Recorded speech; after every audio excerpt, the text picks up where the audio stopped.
జరుగుతుంది చెప్పలేవు నీకు తెలుసా నీకు తెలుసుకుంది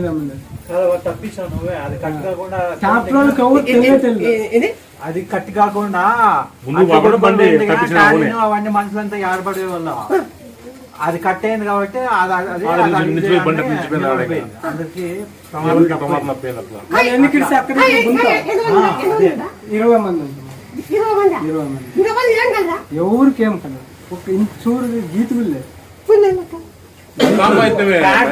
కార్ పెద్దది కార్ ఎంత ఉంటుంది కార్ ట్యాంక్స్ కానీ వెయిట్ కదా దాని సామాన్లు కూడా చాలా స్ట్రాంగ్ గా ఉంటాయి కార్ అంతా ఫ్యాబ్రిక్ దీంతో చేసింది కార్ ఎక్కువ వెళ్ళిపోయింది నూకపోయినా కూడా ఏనుకుండా జనాలు గుందులో పడేదో యాదో ఒకటి అవుతుండే కార్ వాళ్ళకి ఏమో అయ్యేది కానీ అది